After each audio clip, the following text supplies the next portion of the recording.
Former State Assemblyman Juan Arambula ponies up nearly $100,000 to a political action committee looking to defeat Jerry Dyer in the Fresno mayoral race. Juan and his wife Amy donated more than $97,000 to the PAC called Rising Together No on Dyer for Mayor 2020. Now, you might remember Dyer openly defended the child abuse charges brought against current state assemblyman Joaquin Arambula.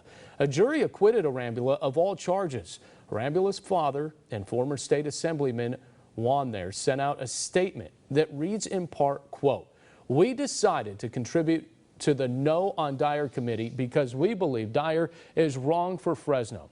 You only have to look at the tens of millions of dollars the city has already paid out for lawsuits against Dyer for discrimination and excessive use of force.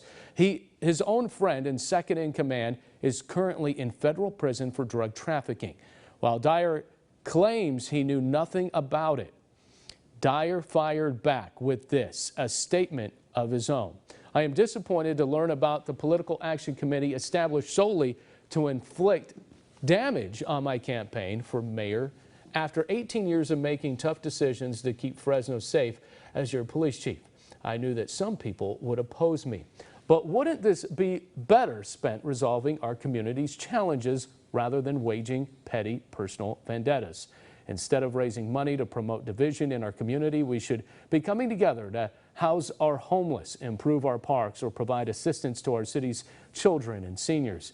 As your mayor, that's where my focus will be," end quote. So, a lot being said there in those statements. So we bring back our panel, Jim Veros, Casey Steed, and Lisa Bryant.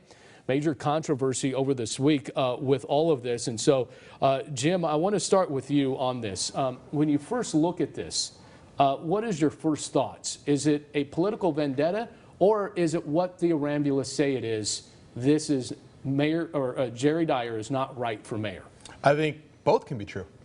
And I think this is not a surprise. I think that after Assemblyman Arambula was acquitted, that everyone knew that the story would not go away. And I don't think it ends with Jerry Dyer. I think that when Lisa Smitkamp runs for re-election, I think that the Arambulas will be back. So I don't think that this is the end of this. All right. So I know this. The Arambulas have also donated to Andrew Janz's campaign. Yes. Now it could only be as much as $4,700 at one time, but what I don't see, and I could be wrong, but I don't see the Arambulas out in front stumping for Andrew Janz. Is this a good strategy for the Arambulas? Will it hurt Jerry Dyer? I think, the Arambulas have a long history of supporting political candidates that they think are good for the city or they think that are good for the Central Valley, and I think that's what they're doing here. They do have limitations on what they can do for Andrew Janz.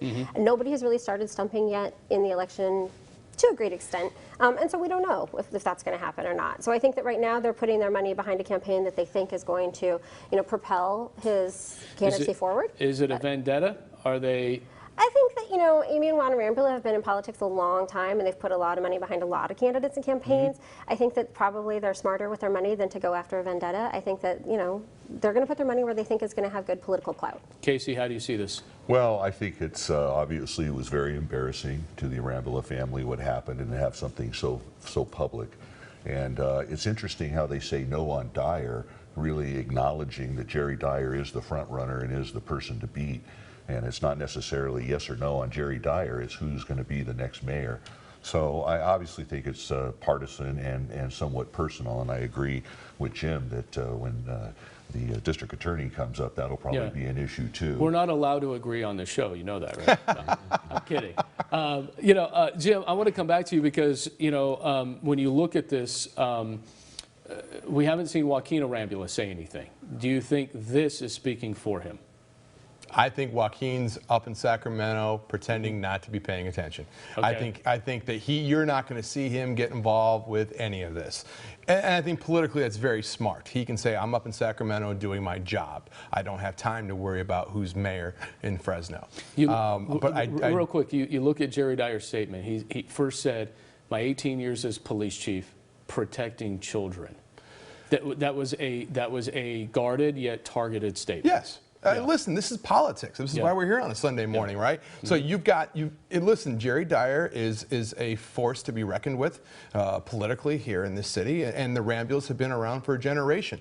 There's going to be some haymakers, and it's not going to be the end of it. And if you think $97,000 is a lot of money, I don't see this money train stopping anytime soon. With the PAC, they can keep pumping money in there, and if there's a poll that comes out and something that Juan Arambula likes, he sees this money working, I bet he's calling in a lot of favors. Let me say this. We haven't heard much from Jerry ever since the shooting of the video came out, right?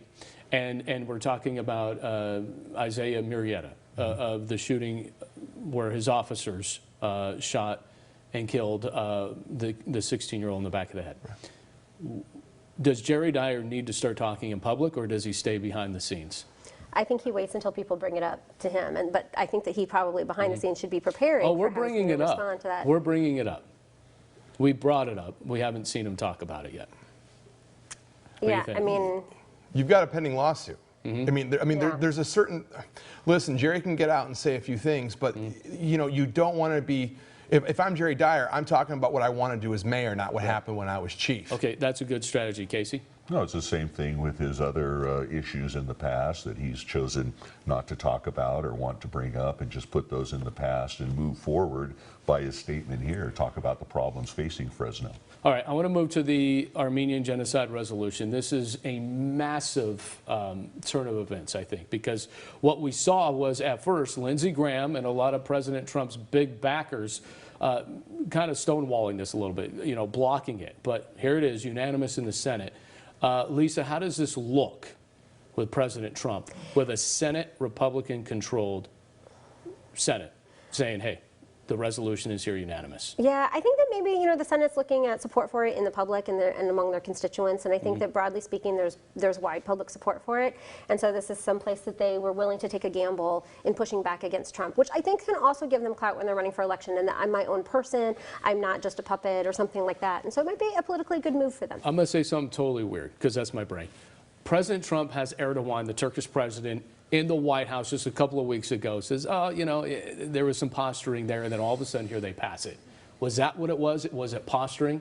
I think it may have been a little bit of posturing, and I also think that President Trump is starting to be happy with NATO in regards to everyone spending what they're supposed to be spending. Yeah. And you're starting to see Turkey really start passing some laws and doing some things that I don't think the president likes. Turkey like head to Russia.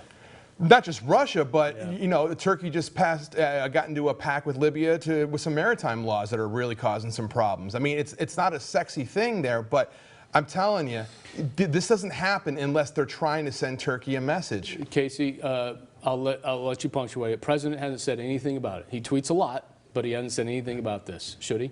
Well, yeah, I think he will. And when you say he's cozying up to Erdogan, in the White House, 2 weeks before that, he threatened to destroy his economy.